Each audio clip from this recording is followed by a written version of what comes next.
Selepas Timo Werner, Hakim Ziyech, Ben Chilwell, Thiago Silva dan juga Malang Sarr, Chelsea bakal mengutamakan pembelian ke-6 mereka iaitu Kai Havertz dari Bayer Leverkusen dengan nilai pemindahan yang dianggarkan 90 juta pound. Dengan beberapa pemain yang bakal menyusul terutamanya di posisi goalkeeper, Chelsea nampak gayanya shopping cakan kali ni. Tapi kalau korang nak tahu, ini bukanlah pembelian teramai Chelsea dalam satu jendela perpindahan. Assalamualaikum guys. Join di sini. Untuk video kali ini aku akan senaraikan 13 pemain yang dibeli Chelsea pada transfer window pertama Roman Abramovich sebagai pemilik kelab. Tanpa berlengah lagi, jom kita mulakan.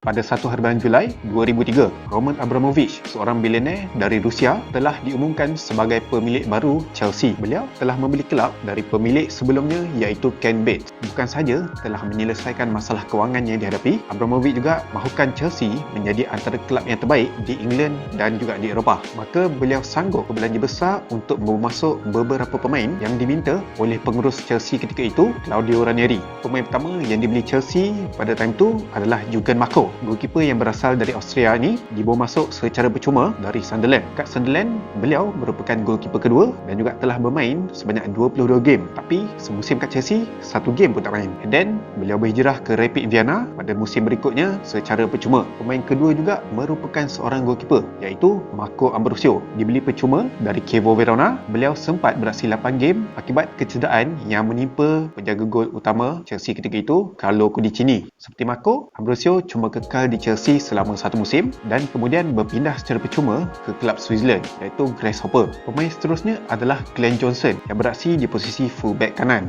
Dibeli dari West Ham yang baru je lepas relegate dari Premier League dengan nilai perpindahan 6 juta pound. Masa tu dia baru berusia 18 tahun dan beliau bermain 41 game sepanjang 3 musim dekat Chelsea serta menjaringkan 3 gol. Selepas semusim diloankan dekat Portsmouth, Glenn Johnson akhirnya berpindah secara tetap pada musim berikutnya dengan jumlah transfer 4 juta pound. Pemain berikutnya ialah Jeremy, seorang midfielder yang dibeli dari kelab Real Madrid dengan harga 7 juta pound. Pemain yang berasal dari Cameroon ni dibeli selepas cemerlang ketika dipinjamkan di Boro pada musim sebelumnya. Beliau lebih dilihat sebagai squad player dekat Chelsea dengan bermain 72 game dan menjaringkan 4 gol. Kemudian Jeremy berpindah secara percuma ke Newcastle setelah 4 season dekat Chelsea. Seterusnya adalah Wayne Bridge yang dibawa masuk dari Soton dengan nilai perpindahan 7 juta pound. Baru berusia 22 tahun, beliau antara highly rated fullback kiri time tu. Musim pertama yang positif di Chelsea dan beliau merupakan pilihan pertama di posisi tersebut.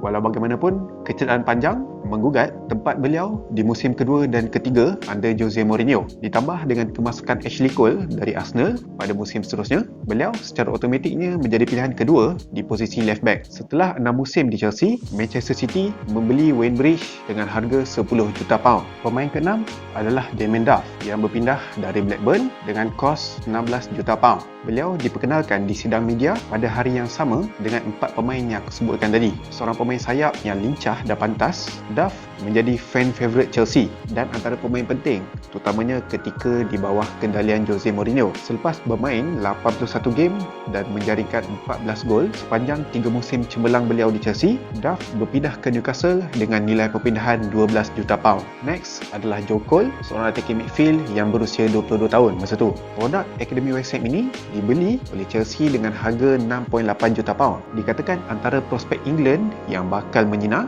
Beliau dibelenggu masalah kecederaan dan juga konsistensi sepanjang 7 musim di Chelsea. Walau bagaimanapun, beliau telah memenangi 3 EPL, 2 FA Cup dan 1 League Cup sebelum berpindah secara percuma ke Liverpool. Juan Sebastian Veron juga telah melengkapkan perpindahan ke Chelsea pada hari yang sama dengan kemasukan Joe Cole. Dibeli dari MU dengan nilai 15 juta pound, beliau gagal menyelah dengan hanya beraksi 7 game dan menjaringkan cuma 1 gol. Pemain midfield ini terus dipinjamkan ke Inter selama 2 musim dan dijual ke Estudiantes pada musim berikutnya. Seterusnya first striker dalam list yang dibawa masuk oleh Chelsea iaitu Adrian Mutu dari Kelab Parma. Dengan tag harga 15.8 juta pound, ia dilihat sangat mudah sabar kerana beliau merupakan top scorer di Parma pada musim sebelumnya. Segalanya berjalan lancar buat Mutu, di mana beliau berhasil menjaringkan 10 gol dari 38 game di Chelsea. Namun, pada permulaan musim kedua, kontrak beliau telah ditamatkan serta-merta oleh pengurusan Chelsea setelah disahkan positif mengambil kokain. Pemain ke-10 yang dibeli Chelsea ialah Alexis Mertin pada harga 3.45 juta pound dari klub Bordeaux. Pembelian defensive midfield yang berasal dari Rusia ni bagi aku ibarat token of appreciation buat Roman Abramovich. Beliau terus dipinjamkan ke Portsmouth dan Charlton, manakala hanya sempat bermain 16 game je untuk Chelsea. Selepas 3 musim, beliau akhirnya berpindah secara percuma ke Dinamo Moskow. Pemain berikutnya adalah Hernan Crespo, seorang striker dari Inter Milan. Merupakan pemain termahal Chelsea dalam transfer window kali ini dengan nilai perpindahan sebanyak 17 juta pound. First season dengan 31 penampilan di bawah Ranieri, beliau berjaya menjaringkan 12 gol. Namun dengan pelantikan Mourinho sebagai pengurus baru pada musim berikutnya, beliau dilihat bukan lagi pilihan. Apatah lagi dengan kemasukan Robah sebagai striker utama. Beliau dipinjamkan semusim ke AC Milan di bawah pengurusan Ancelotti dan beraksi dengan baik. And then kembali semula ke Chelsea musim berikutnya dan memenangi gelaran EPL. Crespo akhirnya pulang ke Inter setelah kontrak 5 tahun beliau di Chelsea tidak disambung. Buat kali ketiga dalam jendela perpindahan yang sama, Chelsea mendapatkan seorang lagi goalkeeper iaitu Neil Sullivan, dibeli dengan harga 500,000 pound dari Tottenham akibat kecederaan panjang yang dialami oleh Jurgen Mako. Beliau juga diharapkan dapat memberi saingan kepada Marco Ambrosio sebagai backup kepada Carlo Cudicini. Sullivan sempat beraksi 8 game untuk Chelsea sebelum berpindah secara percuma ke Leeds United pada musim berikutnya dan membawa kita ke pemain yang ke-13, juga pemain yang terakhir dalam list ni, dan pada aku still antara top 5 pembelian terbaik Chelsea sepanjang era Roman Abramovich. Dia adalah master di posisi defensive midfield, sampaikan wujud role pemain based on nama beliau. Claude Makelele tiba dari Real Madrid pada 31 Ogos 2003, di mana ia adalah hari terakhir sebelum transfer window ditutup. Dengan yuran perpindahan sebanyak 16 juta pound, ia disusuli dengan 5 musim gemilang dan konsisten beliau di Chelsea. Tak keterlaluan kalau aku cakap kejayaan Mourinho di Chelsea ditunjangi oleh keberkesanan Makelele role itu sendiri. Setelah 2 kali memenangi EPL, 1 FA Cup dan 2 League Cup, Makelele akhirnya dilepaskan oleh Chelsea dan beliau berpindah ke PSG. So dengan pembelian Makelele, secara total Abramovich telah membelanjakan lebih dari 110 juta pound pada transfer window tersebut, yang mana jumlah itu adalah besar pada tahun 2003.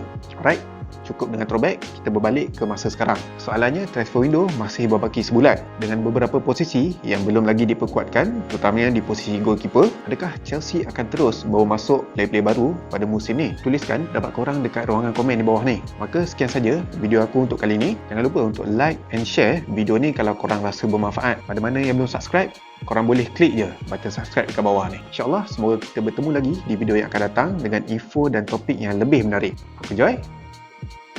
Bye-bye.